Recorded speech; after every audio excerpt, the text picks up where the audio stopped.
সাহাবায়ে কেরাম রাদিয়াল্লাহু তাআলা আনহুম, এদের মধ্যেও অনেকের দ্বারা গুনাহ হয়ে গেছে, কিন্তু গুনাহ নিয়ে কেউ ঘরে বসে থাকে নাই। কিন্তু আমাদের দ্বারাও গুনাহ হয়, গুনাহ নিয়ে আমরা নিশ্চিন্তে ঘুমাই, কোনো পেরেশানি নাই। কখন কার মৃত্যু আসবে কেউ জানি না, তারপরেও গুনাহ নিয়ে কোনো পেরেশানি নাই। অথচ সাহাবায়ে কেরাম রাদিয়াল্লাহু তাআলা আনহুম আজমাইন, কখনো যদি তাদের দ্বারা কোনো গুনাহ হয়ে গেছে, গুনাহ হওয়া দেরি, আল্লাহ পাকের কাছে ক্ষমা চাইতে দেরি করে নাই। আল্লাহর নবীর সাহাবী হযরতে সালাবা রাদিয়াল্লাহু তাআলা আনহু, আল্লাহর নবী সাল্লাল্লাহু আলাইহি ওয়াসাল্লাম অপর একজন সাহাবীর সাথে তার বন্ধুত্ব বানিয়ে দিয়েছেন। একটা সময় যুদ্ধের জন্য ডাক আসে, সবাই যুদ্ধের জন্য প্রস্তুতি গ্রহণ করে। হযরতে সালাবা রাদিয়াল্লাহু তাআলা আনহু সেও যুদ্ধের জন্য প্রস্তুতি গ্রহণ করে। নবীজিকে যায় বলতেছেন, ইয়া রাসূলুল্লাহ, ইসলামের জন্য সবাই যুদ্ধে যাবে, আমিও যাব, আমারও মনে চায় যুদ্ধে যাই। কিছুক্ষণের মধ্যেই সালাবার মা নবী সাল্লাল্লাহু আলাইহি ওয়াসাল্লামের দরবারে এসে হাজির। আয়েশা বলতেছেন, ইয়া রাসূলুল্লাহ, আমার ছেলে সালাবা আমার একমাত্র সম্বল, আমি অসুস্থ মানুষ, আমার ছেলে সালাবা যদি যুদ্ধে চলে যায় তাহলে আমাকে বাজার করে খাওয়াবার মতো কেউ নাই, আমার দেখাশোনা করার মতো কেউ নাই। অন্যদেরকে নিয়ে কি সালাবারে যুদ্ধে না নিয়ে পারা যায় না? অন্যদেরকে নিয়ে যান, আমার ছেলেটারে রেখে যাওয়া যায় না? নবীজি হযরত সালাবাকে ডাকলেন, বললেন, সালাবা ঘটনা কি এমন নাকি? আল্লাহর নবীর সাহাবী সালাবা বলেন, হ্যাঁ ইয়া রাসূলুল্লাহ, ঘটনাটা এমনই, আমার মায়ের দেখাশোনা করার জন্য আর কেউ নাই, আমার মাকে আমারই দেখাশোনা করতে হয়, খাওয়ানো, পরানো, বাজার করা, সেবা শুশ্রূষা আমাকেই করতে হয়। আল্লাহর নবী বললেন, সালাবা ঠিক আছে, যুদ্ধে যাওয়াও দরকার, তোমার মাকেও দেখাশোনা করা দরকার। তুমি যদি যুদ্ধে যাও তোমার মাকে দেখাশোনা করার মতো কেউ নাই। যদি তুমি যুদ্ধে না যাও তাহলে যুদ্ধে যাওয়ার আরো অনেক মানুষ আছে, অন্যরা যুদ্ধে যাই আল্লাহর দ্বীনের জন্য যুদ্ধ করবে, কিন্তু তোমার মাকে দেখবে কে?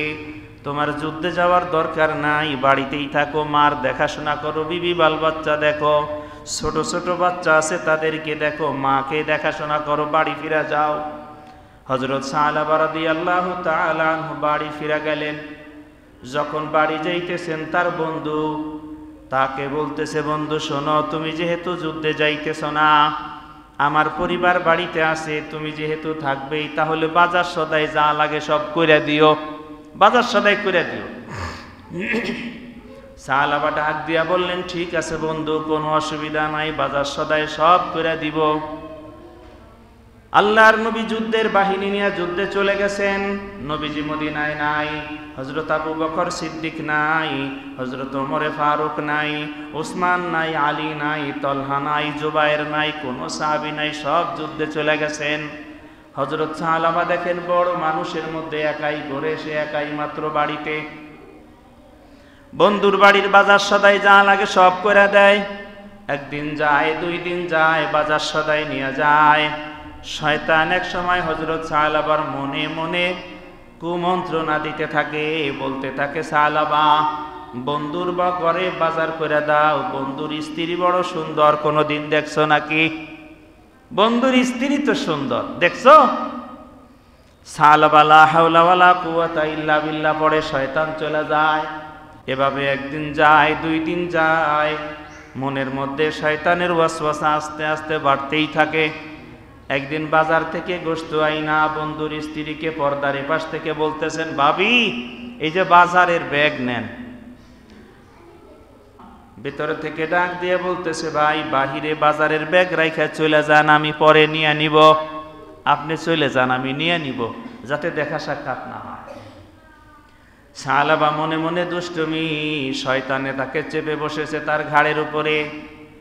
শয়তান যখন সালাবার ঘাড়ের উপর চেপে বসছে, এবার সালাবা বলতেছে, ভাবি, হাত দিয়েই নেন, কারণ এখানে বিড়াল একটা আছে, যদি রেখে যাই গোশতের টুকরাটা নিয়ে দৌড় দিয়ে চলে যাইতে পারে। শয়তানি বুদ্ধি যাকে বলে আর কি। শয়তানের তো বুদ্ধির কারখানা। আজকে দুনিয়ায় আইছে নাকি শয়তান? আদম আলাইহিস সালামের সাথে আইছে না? দুনিয়ায় থাকতে থাকতে শয়তানি তো কম শিখে নাই। বলে এখানে পাশেই বিড়াল বসে আছে, যদি রেখে যাই নিয়ে যাবে। বাধ্য হইয়া হযরতে সাহালাবার বন্ধুর স্ত্রী যখন হাত বাড়াইছেন, হযরতে সাহালাবা রাদিয়াল্লাহু তাআলা আনহু তার বন্ধুর স্ত্রীর হাত ধরছেন, সুন্দর হাত ধরে হাতের মধ্যে একটা চুমা দিছেন। সুন্দর মানুষ পাইয়া, ওই যে বললাম আগেই, শয়তান কাদের উপর চেপে বসেছে, যে কারণে গুনাহটা তার দ্বারা হয়ে গেছে। মুমিন নিজে কখনো ইচ্ছা করে গুনাহ করে না, শয়তান তারে দিয়ে গুনাহ করায়। কারণ মুমিনের দিলের মধ্যে আছে আল্লাহ, মুমিনের দিলের মধ্যে আছে পেয়ারা নবীর মহব্বত, সে কোনোদিন গুনাহের দিকে যায় না। শয়তানে গাড়ির উপর বসে গুনাহ করাইছে। যখন বন্ধুর স্ত্রীর হাত ধরে হাতের মধ্যে চুমা দিয়া দিয়েছে, বন্ধুর স্ত্রী তো বুঝে গেছে ঘটনা তো এই। সাহালাবার মনের মধ্যে শয়তানি, ঝট করে হাতটা ছুটায় নিয়ে বলতেছে, সাহালাবা তোমার অন্তরের মধ্যে কি আল্লাহ পাকের ভয় নাই? আল্লাহর ভয় অন্তরে নাই? যখন বলছে তোমার অন্তরের মধ্যে কি আল্লাহ পাকের ভয় নাই, ওয়াইদা তুলিয়াত আলাইহিম আয়াতুহু যাদাতহুম ঈমানা, যখন আল্লাহ পাক বান্দার সামনে যখন কোরআনে কারীমের আয়াত তেলাওয়াত করা হয়, তখন তো তাদের ঈমান বেড়ে যায়। ওয়াজিলাত কুলুবুহুম, তাদের অন্তরের মধ্যে কাঁপাকাঁপি আরম্ভ হয়ে যায়। সাহালাবাকে যখন বলছে, সাহালাবা তোমার অন্তরে কি আল্লাহ পাকের ভয় নাই? আল্লাহ পাকের ভয়ে সাহালাবার অন্তর কাঁপাকাঁপি আরম্ভ হয়ে গেছে। বাজারের ব্যাগ ওই জায়গায় রাইখা দৌড়াইয়া মসজিদে নববীতে চলে গেছে। বাড়িও ফেরত যায় নাই। আগেই বলছিলাম সাহাবীর গুনাহ হলে সে গুনাহ নিয়ে ঘুমাইতে পারে না, কিন্তু আমাদের গুনাহ হলে আজীবন কাটাই দেই গুনাহ নিয়ে, আমাদের মধ্যে কোনো পেরেশানি নাই। সাহালাবা বাড়িতে যায় না, দৌড়াইয়া মসজিদে নববীতে যায়। মসজিদে নববীতে যাইয়া ওযু করে 2 রাকাত নফল নামাজ পড়া আল্লাহ পাকের কাছে বলতেছে, আল্লাহ ভুল হয়ে গেছে, আয় আল্লাহ অপরাধ হয়ে গেছে, আয় আল্লাহ দোষ করে ফেলেছি, আল্লাহ অপরাধ করে ফেলেছি, গুনাহ করে ফেলেছি, আল্লাহ ক্ষমা করে দাও, ক্ষমা করে দাও। আল্লাহর কাছে ছুটে গেছে। মসজিদে নববীর মধ্যে লম্বা সময় বইসা দোয়া করতেছে, কিন্তু লম্বা সময়ের দোয়া তার মনে কোনো সান্ত্বনা দেয় না। সাহালাবা এবার মনে মনে বলে, না রে, যে এই অপরাধ করেছি, এই অপরাধ যদি নবীজি আইসা পড়েন, নবীজি যদি শুনেন, লজ্জার কথা শরমের কথা কেমনে বলবো নবীর সামনে? না না, এই গুনাহ নিয়ে মদিনায় থাকা যাবে না, মদিনা থেকে বের হয়ে যাইতে হবে। সাহালাবা মসজিদ থেকে বের হইয়া মদিনা থেকে বের হয়ে গেছেন। মদিনা থেকে বের হইয়া দূরের পাহাড়ে যাইয়া পাহাড়ের উপর বৈশা বৈশা আল্লাহ পাকের কাছে বলতেছে, আল্লাহ ভুল হয়ে গেছে, ক্ষমা করে দাও। ওই জায়গায় পড়তেছে আস্তাগফিরুল্লাহ, আল্লাহ তোমার কাছে ক্ষমা চাই, ক্ষমা করে দাও। আস্তাগফিরুল্লাহ, আল্লাহ তোমার কাছে ক্ষমা চাই, ক্ষমা করে দাও। আস্তাগফিরুল্লাহ, আল্লাহ তোমার কাছে ক্ষমা চাই, ক্ষমা করে দাও। সকাল থেকে সন্ধ্যা পর্যন্ত দোয়া করে না, সাহালাবার মন ভরে না। আল্লাহ যেন সাহালাবাকে ক্ষমা করতেছে না বলে মনে হয়। দোয়াও হাত নামায় না, দোয়া শুধু করতেই আছে। দিন যায় রাত যায়, সাহালাবা পাহাড়ের উপর বৈশা বৈশা আল্লাহ পাকের কাছে দোয়া করে। এভাবেই যাইতে যাইতে একদিন হঠাৎ আল্লাহর নবী যুদ্ধের কাজ শেষ করে যখন মদিনায় আসলেন, মদিনায় আসার পরে আল্লাহর নবীর কাছে হযরতে সাহালাবার মা দৌড়াইয়া আসছেন, ইয়া রাসূলুল্লাহ, আমি না বলেছিলাম আমার ছেলেটাকে বাড়িতে রাইখা যাইতে? 2-3 দিন তো ঠিকই ছিল, আবার যে বাড়ি থেকে ওই যে যুদ্ধে গেল না, কোন জায়গায় গেল, আর তো ছেলেরে খুঁজে পাই না। আল্লাহর নবী বললেন, দেখো তো যুদ্ধের মধ্যে সাহালাবা কোনোভাবে আবার চলে গেছিল কিনা। খোঁজ নিয়ে দেখা গেল না, যুদ্ধের যেই রেজিস্টার খাতা আছে সাহালাবার নাম নাই। লোকেরা জিজ্ঞেস করে দেখো পাওয়া যায় কিনা, না কারোর সাথে নাই, সাহালাবার কোনো খোঁজ খবর নাই। আল্লাহর নবী সালাবার মাকে বললেন, মা গো, তোমার সন্তান আমাদের সাথে যুদ্ধে যায় নাই, পরেও যুদ্ধে যাইয়া শরীক হয় নাই, আমাদের যুদ্ধের কাফেলার মধ্যে তোমার সন্তান তো নাই, তোমার সন্তানকে বাড়ি রেখে গেছি, বাড়ি তো থাকার কথা। এবার সালাবার মা বলতেছে, না না, সন্তান আমার বাড়িতে নাই। সালাবা বাড়ি ঘরে যায় না, সপ্তাহ পর সপ্তাহ হয়ে গেছে, সালাবা বাড়ি ঘরে যায় না। তাহলে কোথায় গেল? খোঁজ খবর নিয়ে জানা গেল ঘটনা হলো এই ঘটনা ঘটার পরে সালাবা মদিনা থেকে বের হয়ে গেছে, আর মদিনায় ফেরত আসে নাই। হযরতে সালাবার বন্ধু সালাবাকে খোঁজার জন্য গেলেন, মানুষের কাছে খোঁজ নিয়ে জিজ্ঞেস করেন সালাবাকে দেখছে কিনা, এমন কোন মানুষ দেখছে কিনা মরুভূমির আশেপাশে ঘোরাফেরা করতে। খোঁজ নিতে নিতে পাওয়া গেল দুইজন রাখাল বলতেছে, কোনো মানুষ আছে কিনা জানি না, কোনো মানুষকে আমরা দেখি নাই, কিন্তু রাতের বেলা যখন আমরা ঘুমাই, দিনের বেলা পাখির কিচির মিচিরের আওয়াজের কারণে হয়তো শোনা যায় না, আমাদের পশু পাখির ডাকা ডাকির কারণে শোনা যায় না, রাতের গভীর যখন হয়ে যায়, দুনিয়ার সব মানুষগুলা ঘুমায় যায়, পশু পাখিগুলি সব ঘুমায় যায়, আকাশের পাখিরগুলির কিচির মিচির আওয়াজ বন্ধ হয়ে যায়, পাহাড়ের উপর থেকে শুধুই মাত্র আমরা কান্নার আওয়াজ পাই। বলছিলাম সাহাবী গুনাহ নিয়ে ঘুমাইতে পারে না, নিজের মনের মধ্যে পেরেশানি, গুনাহ নিয়ে আল্লাহর সামনে কেমনে দাঁড়াবো।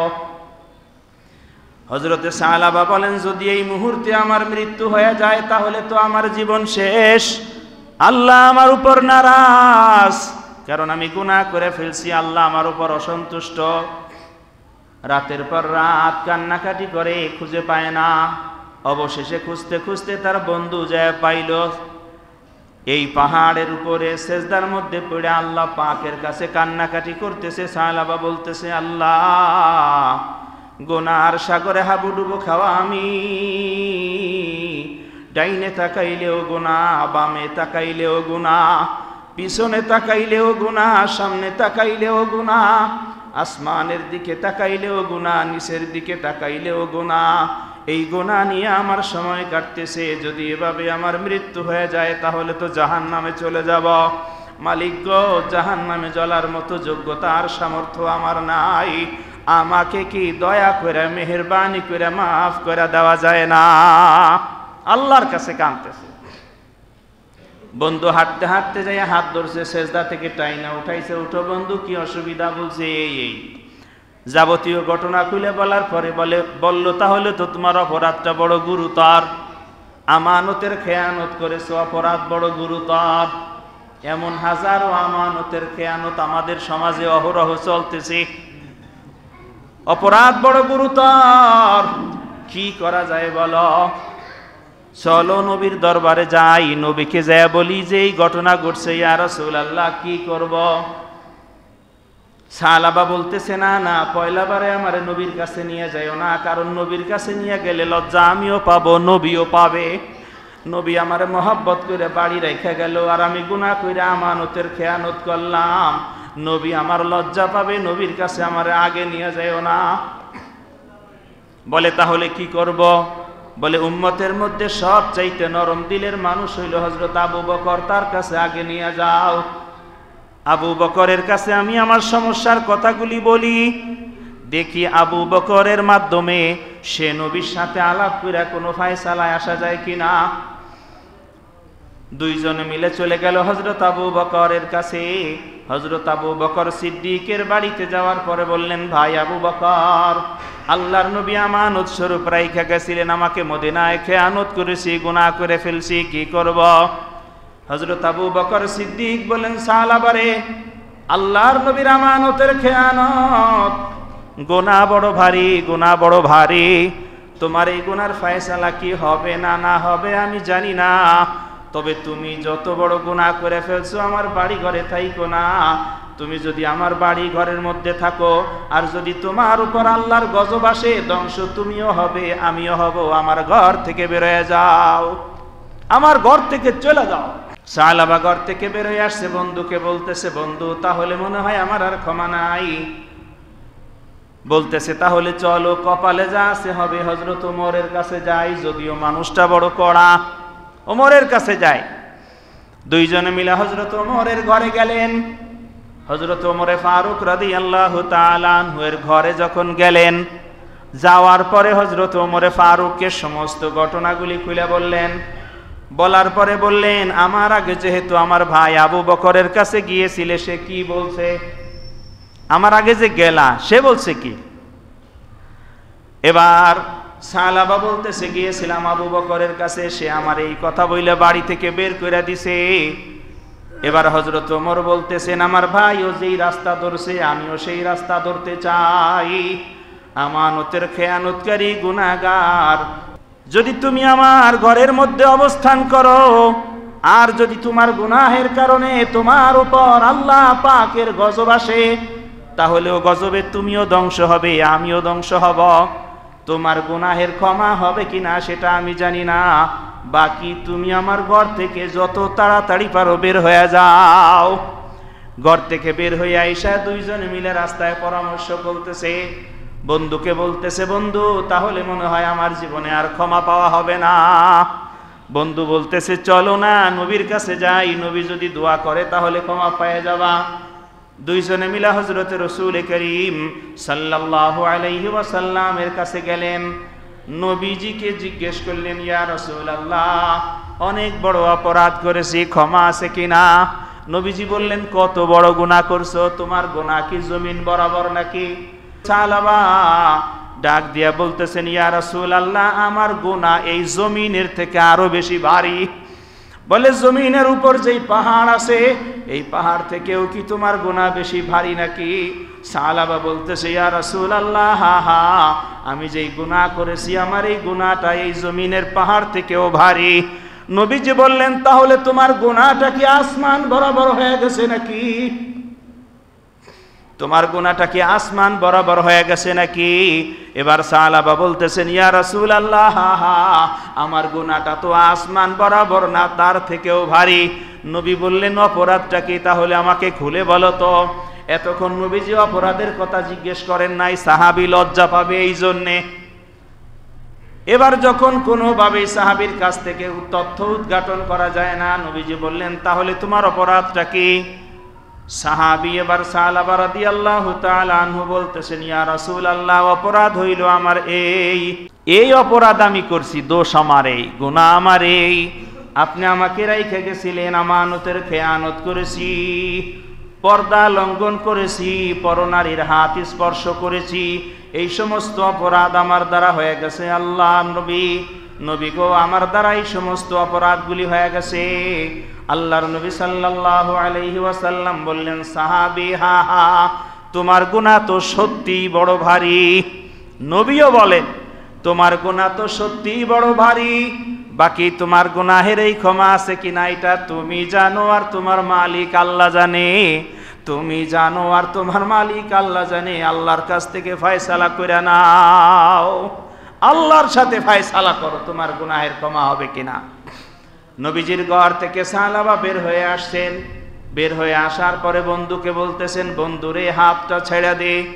চাইছিলাম আবু বকরের বাড়ি যায় ফয়সালা করতে হইল না, চাইছিলাম ওমরের বাড়ি যায় ফয়সালা করতে হইল না, লজ্জা শরমের মাথা খাইয়া আসছিলাম নবীজির কাছে, তার কাছেও যেহেতু হইল না, তাহলে আর মানুষের কাছে ঘুরে লাভ নাই।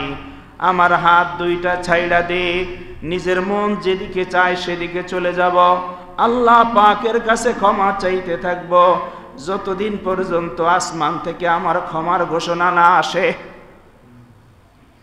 আল্লাহর কাছেই বলতে থাকবো। সাহাবীর ঘুম আসে না, খাওয়া দাওয়া বন্ধ হয়ে গেছে, কারণ একটা গুনাহ হয়ে গেছে। এক গুনাহের কারণে সাহাবীর ঘুম নাই, খাওয়া নাই, পড়া নাই, বাড়িঘর সব ছাইড়া জঙ্গলে চলে যাইতেছে। হযরতে সালাবা রাদিয়াল্লাহু তাআলা আনহু বন্ধুর হাত থেকে হাত ছুটাইয়া পাহাড়ের মধ্যে যায়া আল্লাহ পাকের কাছে সেজদা দিয়ে বলতেছে, আল্লাহ, আমার জানা মতে এর থেকে উপরে উঠার আর কোনো জায়গা নাই। আয় আল্লাহ, আমি তোমার কাছাকাছি চলে আসছি, পাহাড়ের সর্বোচ্চ জায়গায় যাইয়া সেজদার মধ্যে পইড়া আল্লাহকে ডাইকা ডাইকা বলতেছে, আল্লাহ গুনার সাগরে হাবুডুবু খাওয়া আমি, আয় আল্লাহ গুনার সাগরে হাবুডুবু খাওয়া আমি, গুনার সাগরে হাবুডুবু খাওয়া আমি, তুমি ছাড়া যাওয়ার মতো কোনো জায়গা নাই। নবীর দরবারে গেছিলাম, ক্ষমা পাই নাই। আবু বকরের কাছে গেলাম, কোনো ফয়সালা হয় নাই। ওমরের কাছে গেলাম, তাও কোনো ফয়সালা হয় নাই। তোমার কদমে এই যে মাথা ঠেকায় দিয়েছে আল্লাহ, যদি ক্ষমা হয় তাহলেও তোমার কদমেই আমার সেজদা পড়ে থাকবে, আর যদি ক্ষমা নাও হয় তোমার এই কদমে যে সেজদা লাগাইলাম জান বের হয়ে যাবে, তবুও তোমার কদম থেকে সেজদা উঠবে না। হঠাৎ একদিন আল্লাহর নবীর কাছে জিবরাইল আসছে, এসে বলতেছে, ইয়া রাসূলুল্লাহ। জিবরাইল বলতেছেন, ইয়া রাসূলুল্লাহ বান্দাগুলি আপনার নাকি আল্লাহর? নবী বড় মহব্বত নিয়ে বলতেছে, ভাই জিবরাইল বান্দা তো সবই আল্লাহর, আমার তো হয় উম্মত। বলে তাহলে তাই সাহালাবার এভাবে থেকে দেয়, এইভাবে আপনি বাড়ি থেকে বের করে দিলেন কেন? নবীজি বলছেন, এটা যে অপরাধ এটা তাকে বুঝাইতে হবে, এই জন্যে আমি তারে পাঠাইছি। আমি যদি তারে এভাবে না পাঠাই সমাজের মানুষ বুঝতো না যে এই অপরাধটা বড় গুরুতর অপরাধ, এই জন্যে পাঠিয়ে দিয়েছি। আমি তো তারে বলছি আল্লাহর মাধ্যমে তওবা কইরা সমাধান কইরা নিতে, আমি তো আর তারে জাহান্নামেও দেই নাই, আমি তারে বদদুয়াও করি নাই। এবার জিবরাইল আলাইহিস সালাম নবীজিকে বলতেছেন, ইয়া রাসূলুল্লাহ এবার একটা সুসংবাদ শুনেন। সালাবা পাহাড়ের মধ্যে বসা আল্লাহ পাকের কাছে কান্নাকাটি করতেছে। সালাবার কান্না এই পরিমাণ পছন্দ, এই পরিমাণ আল্লাহ পাকের কাছে পছন্দ হইছে, আল্লাহ তাআলা সালাবার ক্ষমার ঘোষণা স্বয়ং আপনাকে দিয়ে তারে দেওয়াইতে চায়। খোঁজ পাঠাইছেন, নবীজি বললেন সাহাবারে তালাশ করে আনো। হযরত আবু বকর বলেন, ইয়া রাসূলুল্লাহ আমি যাব, কারণ আমি তাড়াবার সময় আমিও তার সাথে এমন আচরণ করছি। হযরত উমর বলেন, আমিও যাব, কারণ আমিও এমন করছি। হযরত আলী রাদিয়াল্লাহু তাআলা আনহু বলেন, ইয়া রাসূলুল্লাহ আমারেও যাওয়ার জন্য সুযোগ দিয়ে দেন। পাশ থেকে হযরত সালমান ফারসি রাদিয়াল্লাহু তাআলা আনহু বলেন, ইয়া রাসূলুল্লাহ এই সুসংবাদটা তো আমিও দিতে চাই, আমারেও যাওয়ার সুযোগ দিয়ে দেন। এশার নামাজের পরে 4 সাহাবী রওনা, রাত্রে বেলা তালাশ করে মদিনার পাহাড়ের কান্না দইরা খুঁজতে খুঁজতে বের করছে। যখন সাহাবার হাত ধরে মদিনার দিকে আসতেছে, মদিনার মসজিদের কাছাকাছি যখন আসতেছে, ফজরের নামাজের আজান আরম্ভ হয়ে গেছে। যখন একেবারে মসজিদে নববীতে আসছে, আল্লাহর নবী ফজরের জামাতে দাঁড়ায় গেছেন। ফজরের জামাতে আল্লাহর নবী ফজরের জামাতের মধ্যে দাঁড়ায়া কোরআন কারীম থেকে তেলাওয়াত করতেছেন। সূরা ফাতিহার পরে নবীজি পড়েন, আল্লাহকুমুত তাকাসুরু হাত্তা যুরতুমুল মাকাবির। আল্লাহর নবী যখন এই আয়াত তেলাওয়াত করছেন, পিছন থেকে মানুষেরা চিৎকারের আওয়াজ পাইছে। কে যেন চিৎকার দিল নামাজের মধ্যে। নামাজের মধ্যে চিৎকার দিতেই পারে, আল্লাহ পাকের ভয়ে যদি মানুষ নামাজের মধ্যে চিৎকার দিয়ে দেয় তার নামাজ নষ্ট হয় না। এজন্য পিছন থেকে কে যেন বিকট চিৎকার দিয়েছে। নবীজি নামাজ শেষ করলেন, সাহাবা জমিনের মধ্যে পড়ে আছে। সাহাবায়ে কেরাম দৌড়ে গেলেন, যাওয়ার পরে দেখেন সাহাবার নড়াচড়া নাই। হযরত সালমান ফারসি রাদিয়াল্লাহু তাআলা আনহু হযরতে সাহাবার কাছে যায়, বুকের সাথে নিজের কান লাগাইলেন, হাত নড়াচড়া করে কিনা দেখতেছেন, না না কোনো আওয়াজ নাই। হাতের মধ্যে চাপ দিয়া ধরলেন, রগ লাফায় কিনা।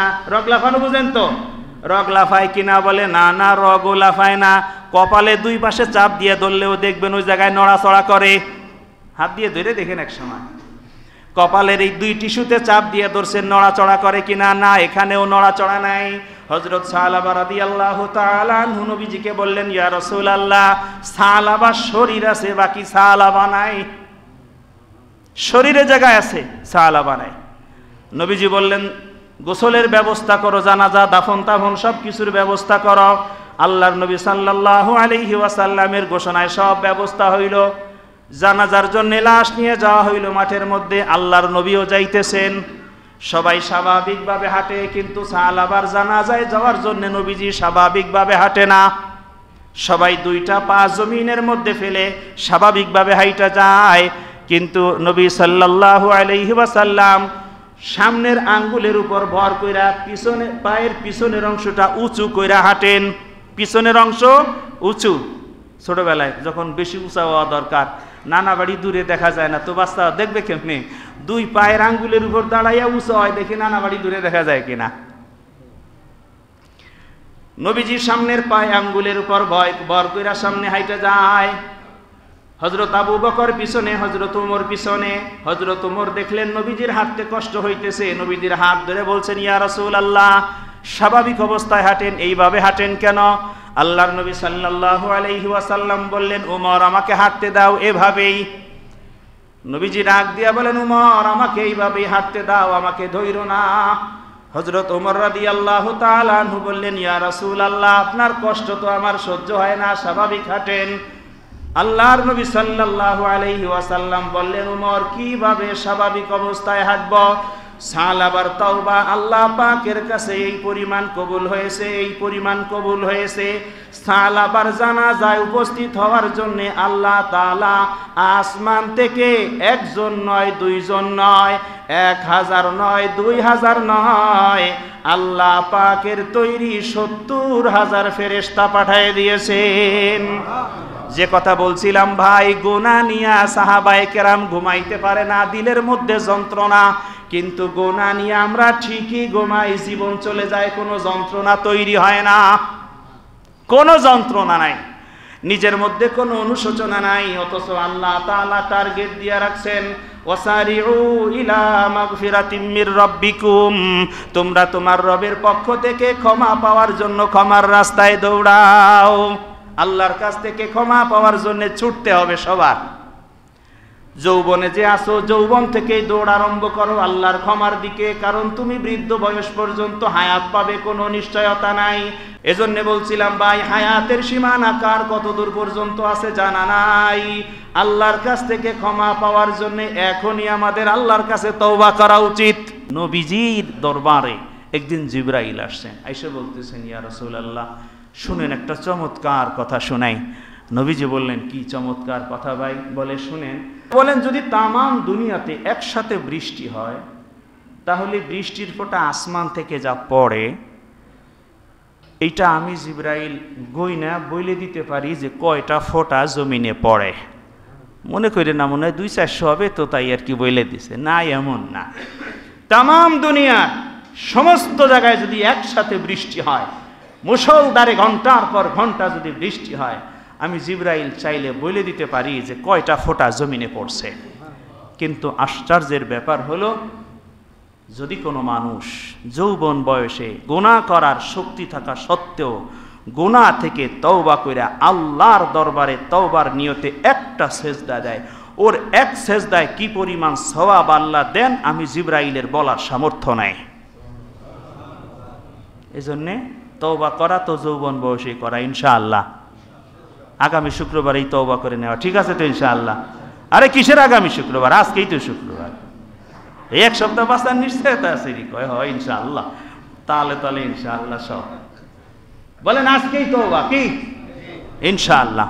আল্লাহ সবাইকে ক্ষমা করে দেন, আমিন।